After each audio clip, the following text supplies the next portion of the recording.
Welcome back friends, मैं हूं कुमार। एक बार फिर से आप सभी का अपने चैनल में स्वागत करता हूं, जहां मिलता है आपको प्रॉपर इन्फॉर्मेशन एंड गाइडेंस, वो भी सही समय पे। दोस्तों, पिछले कुछ दिनों से मेरे वीडियोस पे लगातार कमेंट्स आ रहे हैं कि सर इन्फॉर्मेशन के साथ साथ कुछ स्टडी भी करवाइए। सभी का नाम तो मुझे याद नहीं है, लेकिन एक विष्णु त्यागी जी का नाम मुझे अच्छे से याद आ रहा है। उनका भी कुछ इसी तरह से कमेंट्स आया था, तो मैंने इस विषय पर विचार किया है और आज से मैं आप लोगों के लिए NCERT पे काम करना शुरू कर रहा हूँ। NCERT की सीरीज़ शुरू कर रहा हूँ और सबसे पहले जो सीरीज़ में मैं शुरू कर रहा हूँ वह है क्लास 6ठी का ज्योग्राफी का पहला चैप्टर, जिसका नाम है सौरमंडल में पृथ्वी यानी अर्थ इन द सोलर सिस्टम। तो चलिए वीडियो की शुरुआत करते हैं। अगर वीडियो आपको अच्छा लगे तो लाइक जरूर कीजिएगा। अगर आप वीडियो को लाइक करेंगे तो मुझे लगेगा कि वीडियो आपको पसंद आ रहे हैं और इस सीरीज़ को मैं आगे भी कंटिन्यू रखूँगा। अगर आप लोगों को पसंद नहीं आएगा तो आप समझ सकते हैं बंद। चलिए तो शुरुआत करते हैं।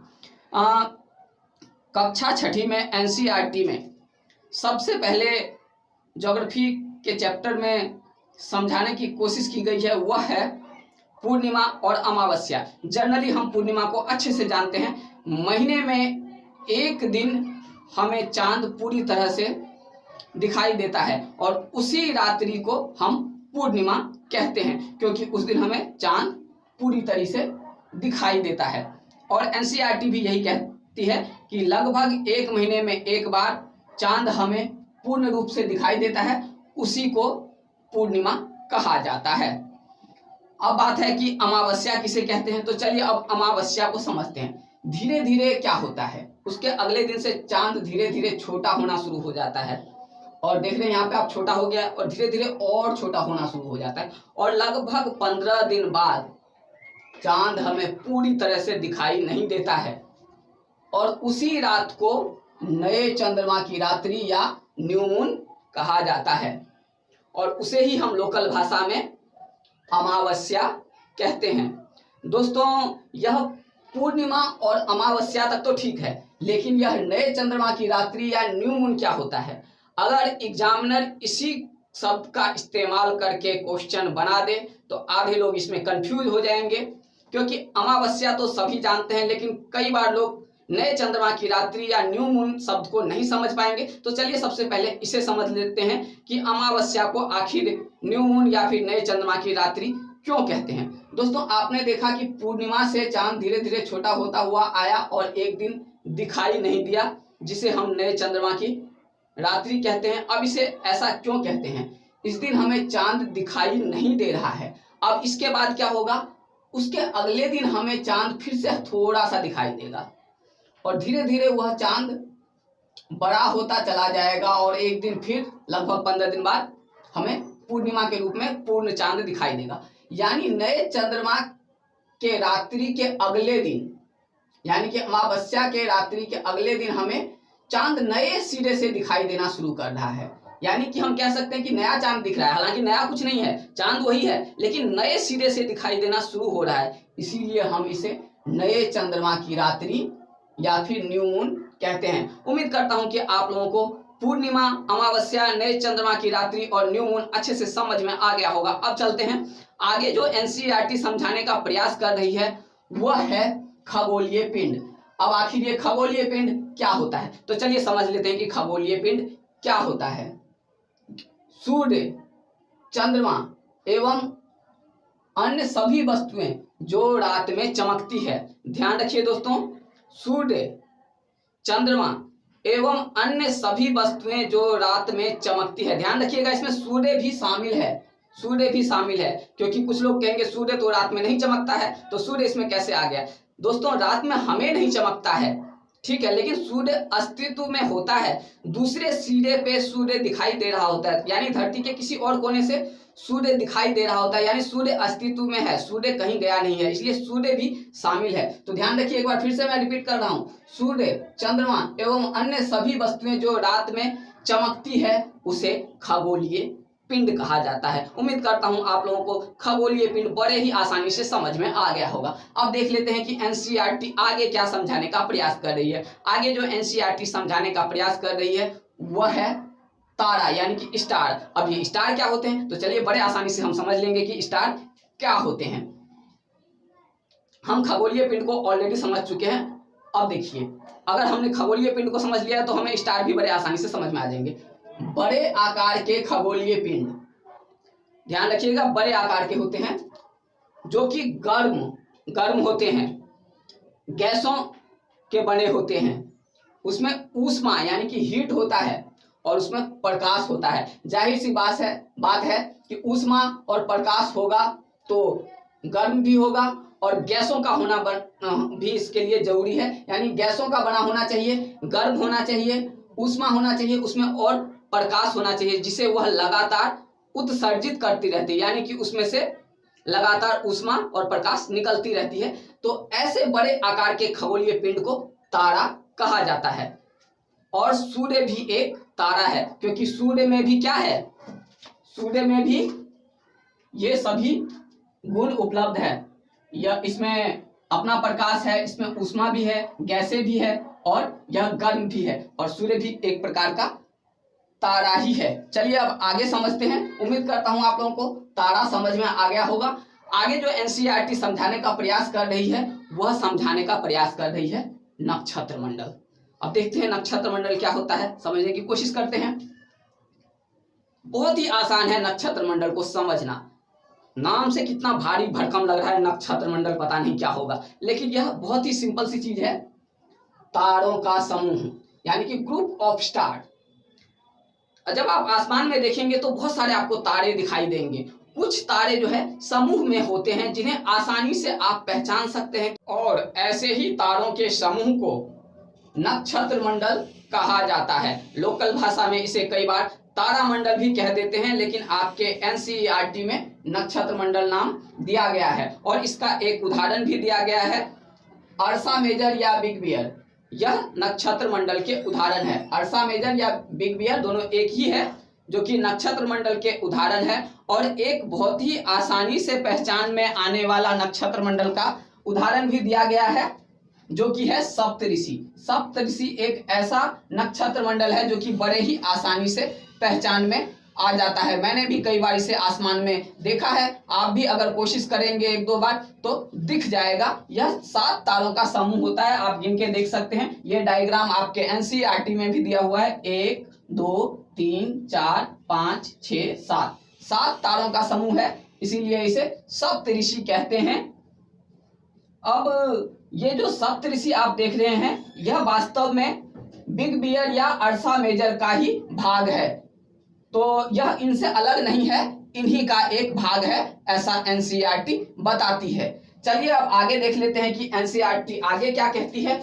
आगे जो एनसीईआरटी बताने की कोशिश कर रही है या समझाने की कोशिश कर रही है वह है ध्रुव तारा, उत्तरी तारा या पोल स्टार। तीनों एक ही चीज है।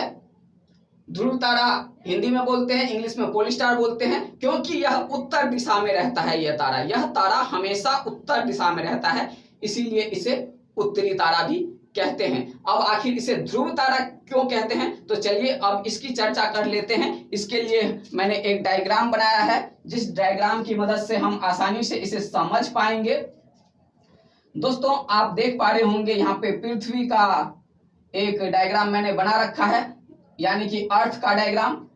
और अगर हम इस बीच वाली रेखा को देखें, जिसे कि भूमध्य रेखा या विषुवत रेखा कहा जाता है, इसके उत्तर के भाग को उत्तरी गोलार्ध और इसके दक्षिण के भाग को दक्षिणी गोलार्ध कहा जाता है, क्योंकि यह उत्तर का उत्तरी गोलार्ध है और इसके ठीक ऊपर है उत्तरी ध्रुव, और उत्तरी ध्रुव के ठीक ऊपर है ध्रुव तारा। क्योंकि यह उत्तरी ध्रुव के ऊपर है इसीलिए इसे ध्रुव तारा कहा जाता है। क्योंकि यह ध्रुव के ऊपर है इसीलिए इसे ध्रुव तारा कहा जाता है। इंग्लिश में इसे नॉर्थ पोल और नीचे वाले को साउथ पोल कहते हैं, तो यानी ये नॉर्थ पोल यानी कि पोल के ऊपर है, इसीलिए इंग्लिश में इसे पोल स्टार कहा जाता है।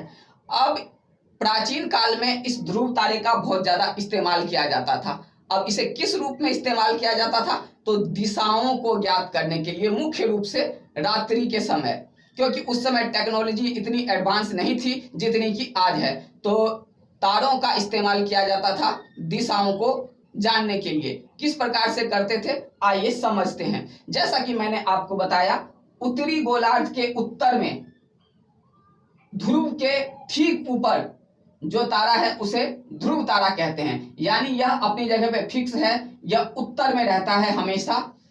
तो अगर इस तारा को व्यक्ति ढूंढ लेगा तो अर्थात उसने उत्तर दिशा को ढूंढ लिया, लेकिन इसके लिए सप्तऋषि की सहायता लेनी पड़ती थी। सप्तऋषि की सहायता कैसे लेते हैं? सप्तऋषि के ये जो नीचे के 2 तारे आपको दिख रहे हैं, ठीक इसके सीध में अगर कोई व्यक्ति पृथ्वी पे यहां खड़ा है और ठीक इन दोनों तारे के सीध में देखेंगे तो जो तारा उन्हें सबसे ज्यादा चमकता हुआ नजर आएगा उसे ही ध्रुव तारा कहते हैं। ठीक है दोस्तों, तो यहां से देख पा रहे हैं आप, ये डायग्राम आपके एनसीईआरटी के बुक में भी दिया हुआ है। 2 तारों के सीध में जो तारा चमकता हुआ सबसे दिखाई देता है उसे ही ध्रुव तारा कहा जाता है। तो इस तरह से पता चल जाता था कि यह ध्रुव तारा यहां पर है तो उत्तर दिशा यहीं पर होगा, और जब उत्तर दिशा का पता लग गया तो पीछे क्या होगा? दक्षिण दिशा, और जब उत्तर और दक्षिण का पता लग गया तो दाईं ओर होगा, क्या होगा? पूरब दिशा, और बाईं ओर होगा पश्चिम दिशा। तो दाईं ओर पूरब और बाईं ओर पश्चिम, इस तरह से दिशाओं का ज्ञान लगाया जाता था। अब आगे देख लेते हैं कि एनसीईआरटी क्या समझाने का प्रयास कर रही है। एक चीज और मैं आपको बता देना चाहूंगा, यह व्यक्ति जो अभी आपको यहां खड़ा नजर आ रहा है, यह व्यक्ति अगर चल चल के किसी प्रकार नॉर्थ पोल पे यानी कि ध्रुव पे पहुंच गया तो यह तारा जो आप ध्रुव तारा देख रहे हैं, यह इसे उत्तर में दिखाई नहीं देगा, बल्कि इसे इसके सर के ठीक ऊपर नजर आएगा, क्योंकि वह उत्तरी ध्रुव पे पहुंच गया है और उत्तर उसके कहां पे है? सर के ऊपर है। इसीलिए यह ध्रुव तारा उसे अपने सर पे दिखाई देगा। चलिए अब आगे देखते हैं कि एनसीईआरटी क्या समझाने का प्रयास कर रही है। अब एनसीईआरटी इससे आगे जो है ग्रह या प्लैनेट समझाने की कोशिश कर रही है। तो चलिए देखते हैं ग्रह या प्लैनेट क्या होता है। कुछ खगोलीय पिंड जिसमें अपना प्रकाश नहीं होता, देखिए मैंने प्रकाश लिखा और उसको काट दिया है, यानी प्रकाश नहीं होता, उसमें अपनी ऊष्मा भी नहीं होती, यानी कि कुछ खगोलीय पिंड में जिसमें अपना प्रकाश और अपना ऊष्मा नहीं होता, देखिए ऊष्मा को भी लिख के मैंने काट दिया है, यह तारे के प्रकाश से चमकते हैं। ऐसे खगोलीय पिंड को ग्रह या प्लैनेट कहा जाता है। हिंदी में ग्रह और इंग्लिश में प्लैनेट। जैसा कि आप सभी जानते हैं हमारा पृथ्वी भी एक ग्रह है और यह जो है सूर्य के प्रकाश से प्रकाशित होता है, क्योंकि सूर्य भी क्या है? एक तारा है।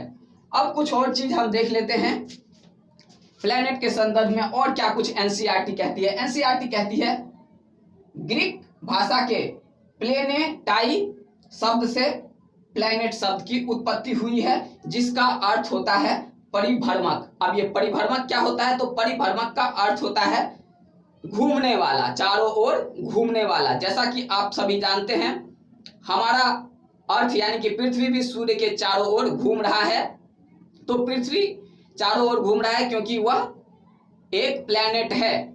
ठीक है दोस्तों, तो चारों ओर घूमने वाला इसका अर्थ होता है। लेकिन एक और शब्द होता है, उसे देख के आप भ्रमित ना हो जाए इसलिए उसे भी मैं थोड़ा सा एक्सप्लेन कर देता हूं।